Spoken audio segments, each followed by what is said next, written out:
Guys, let's talk about this real quick.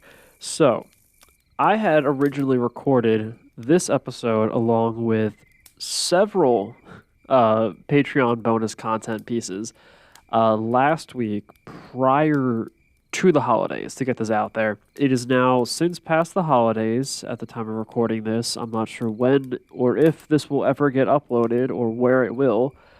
I'm kind of leaning towards maybe just posting it up onto the Patreon, but at the same time, I kind of want to get a few extra episodes up onto the main, feed for December. And yeah, so that's how we got here today. The audio was pretty bad, and then when I went to go and edit the files, they were all corrupted. So yay, the joys of audio recording and podcast editing. But this time, the audio should sound a lot better compared to what it originally was, and fingers crossed and knock on wood that, the audio does not get fudged up this time around. Because I wanted to talk about a sort of, this was supposed to come out the day prior to Christmas, or Christmas Eve, I believe, this year. But, it's still the holiday season, so I believe we could still potentially talk about things, and hopefully this topic isn't too outdated as of right now. Because today we have something a bit new, a bit festive in its origin. And in the past, we never really covered, holiday-themed topics too much. This was mainly just due to them all kind of just being Santa or Krampus and maybe like the Yule entities out there. But it's not something that was really too touched upon. And I think a lot of podcasts, for the most part, do cover it. So I kind of wanted to find something a bit different, but something that still falls within the overall holiday season. So that's where we landed today with elves. More specifically, Christmas elves, but elves in general, as the mythology of the little creatures seems to be a bit varied and all over the place. So let's kick back with a hot cup of cocoa and unravel the mysteries and origins of Santa's little helpers. So the origins of elves, or more specifically Christmas elves, we're going to first talk about ancient Norse mythology. More specifically, we're going to be talking about the references to the Alfar, also known as the Holderfolk. I probably pronounced that wrong, but it translates roughly to the hidden folk. However, these specific creatures do not necessarily translate to what we now associate as elves, at least here in the US, and more specifically Christmas elves. Elves within Norse mythology are traditionally thought as, or I should say, before that, the elves that we traditionally think of as Christmas elves are, little people or humanoid creatures that are very jolly. They're almost fairy-like. They have, stockings. They're oftentimes in very colorful garns. But that's not the original conception of what the Ulfar are over in Norse mythology. They are far less whimsical, and in some ancient poems, they're actually sort of placed at or around the same level of Norse gods. Some associating it with a other word in that culture known as the Vanir, which is a sort of subset of gods associated with fertility, I believe, in specific. Or, they could just be their own godly race on their own. It's kind of debated in some regards, but they're very high up there in the sort of hierarchy of entities in that mythology, which I thought was neat. Iceland was also a sort of place we want to talk about. It was settled in the 1800s by Scandinavians and the Celts, who were brought over from Ireland as slaves by the Scandinavians.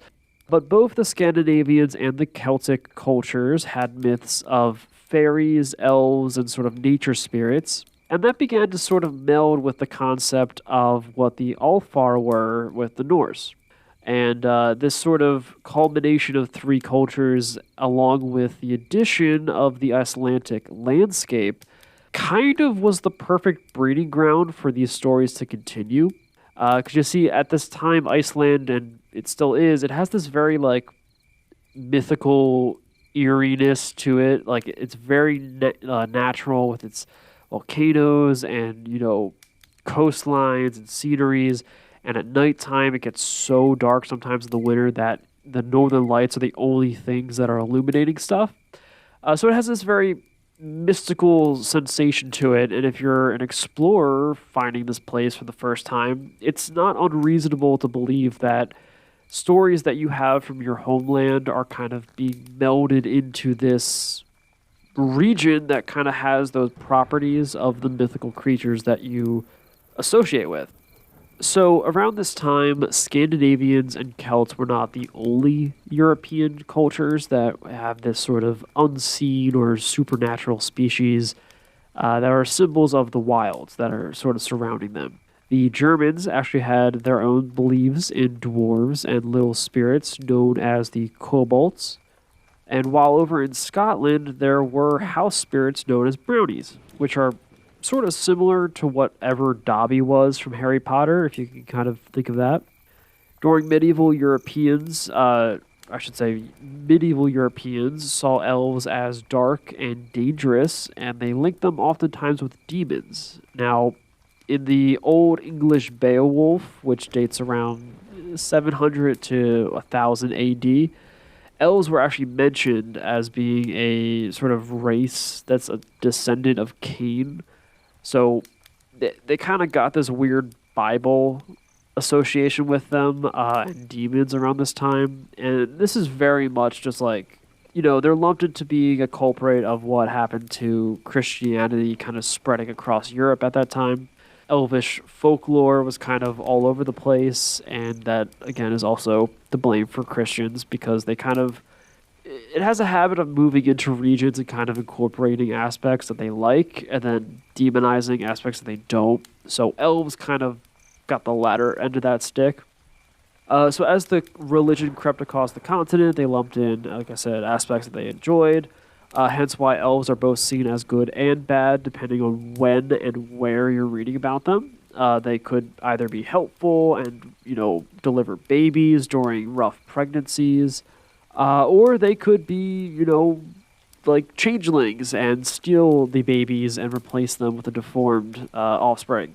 Elves also were known as Alp in German, were known to give nightmares even, and they're actually linked to the phenomena that we commonly associate as sleep paralysis. So they're all over the place, and over time it continues to develop. If we skip a few hundred years down the timeline, we lined up in the days of William Shakespeare, where elves kind of lost a bit of that malevolent undertone to them that they got during the medieval times. Now we're I think in the Dark Age. I don't know where we are, what this time period is actually called. But in Shakespeare's A Midsummer Night's Dream, written back in 1590s, this actually included an elf-like figure called Puck, who acted as a sort of gesture or trickster type entity. So it kind of stripped away a lot of that malice that elves had several hundred years prior. It kind of gave it a bit of a more of a jovial light to them, kind of harking back to their more fairy-like entities, but it just continues to evolve. And that's sort of where we're moving into the myth of Christmas and the association of elves with Christmas. Very much like how we got the modern, Thanksgiving menu back in the 1800s, the U.S. Christmas tradition of elves also dates back to that time period. Elves began being linked to Santa Claus in 1823 from the poem called A Visit from St. Nicholas, which more commonly is known today as The Night Before Christmas. In the poem, Santa Claus is referred to as a, quote, jolly old elf. And that is, the first established link of Christmas, Santa, and elves that we have, roughly. And it just keeps going from there. And it's really just like the first kicking off point that just snowballed into this, lifelong tradition that we know today. So with that elf Christmas link established, other writers began to get creative with the idea. And a few years later, in 1857, Harper's Weekly published a poem called A Wonders of Santa Claus.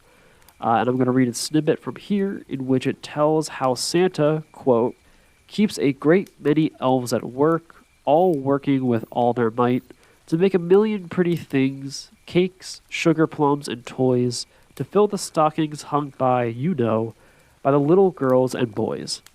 And the idea caught on. It just continues to grow, and more people sort of associated into the zeitgeist. In 1922, famed artist Norman Rockwell released a painting of an exhausted Santa surrounded by tiny, sort of industrious elves going to work and trying to get a dollhouse constructed for Christmas. And 10 years later, in 1932, a short movie by Disney called Santa's Workshop showed a bearded, blue-clad elves that were singing, prepping Santa's sled, brushing the reindeer's teeth, and helping Santa with the naughty and nice list. So it's now in pop culture, there's books, there's entertainment, like shows and movies coming out now, and elves have very much just established themselves in the the 20th century as being associated with Christmas very heavily.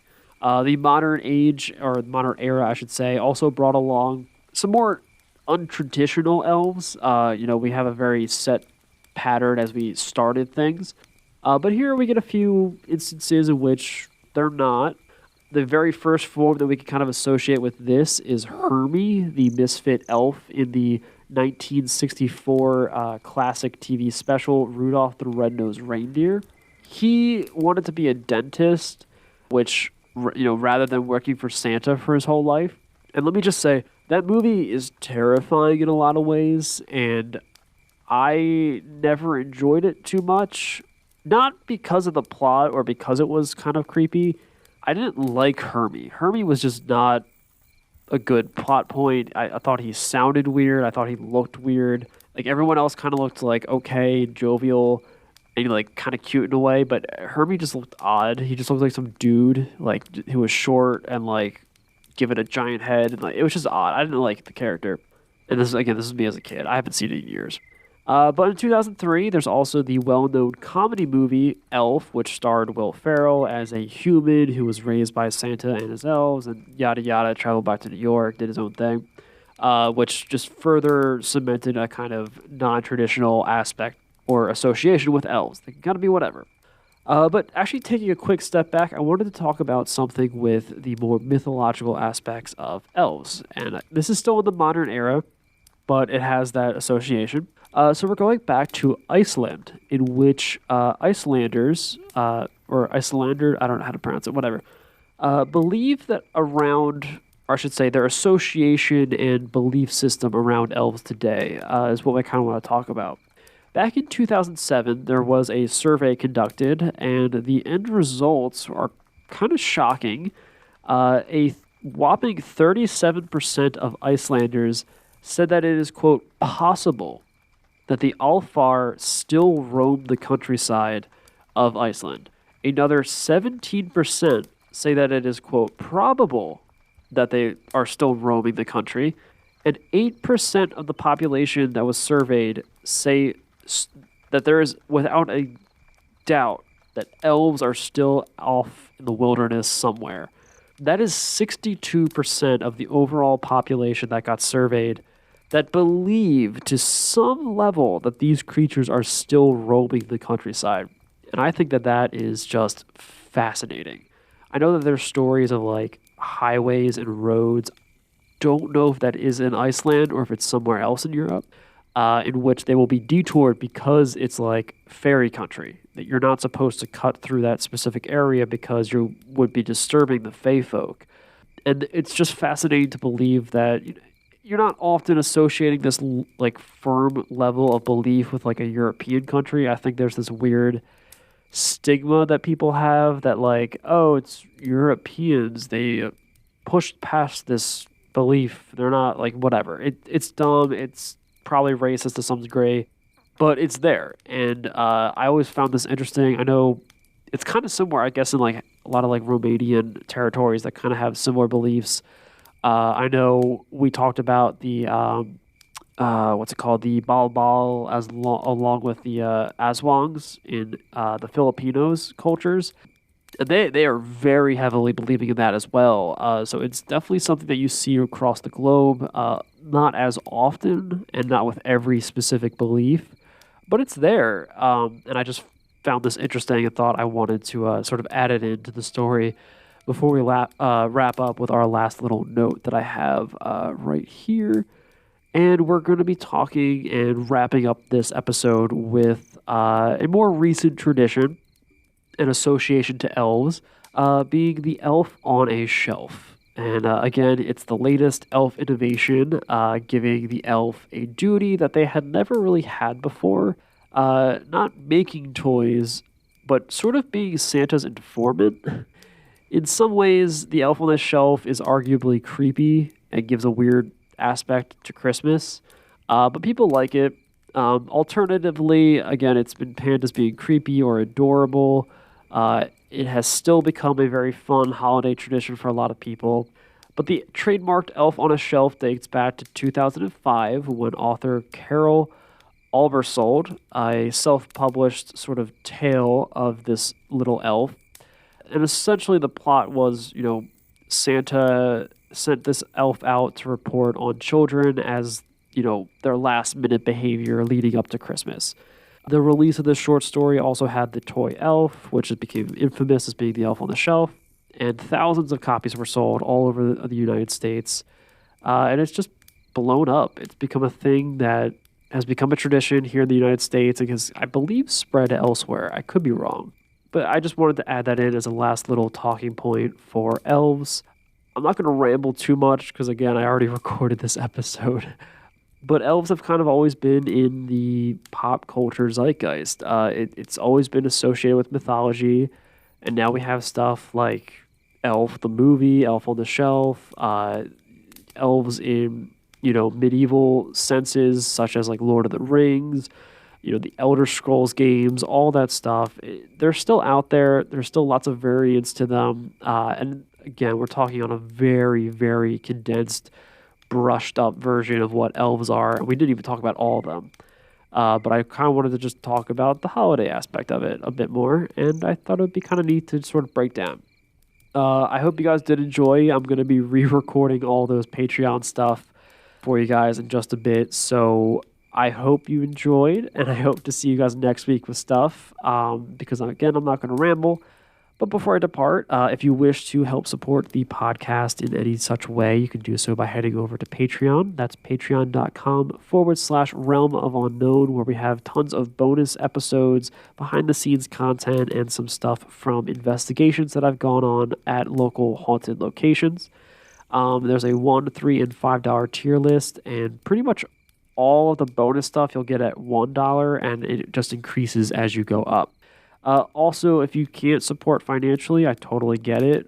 But if you still want to help out, leaving a review would really mean a lot. I know Apple Podcasts is pretty much the primary thing, but Spotify is adding in reviews as of recent. So if you guys are curious and you want to help out and give the podcast a bit of a boost here and there, feel free to leave a review or a few. It's up to you, But in the meantime, I hope you guys had a great time. Check us out on Twitter, Instagram, wherever. It's Realm of Unknown. You can Google it. I'll pop up in pretty much all platforms. But until next week, guys, I hope you have a great time. Have a great rest of the holidays whenever this gets released and whatever you celebrate. But until then, have an amazing time. And I hope you guys remember to stay spooky.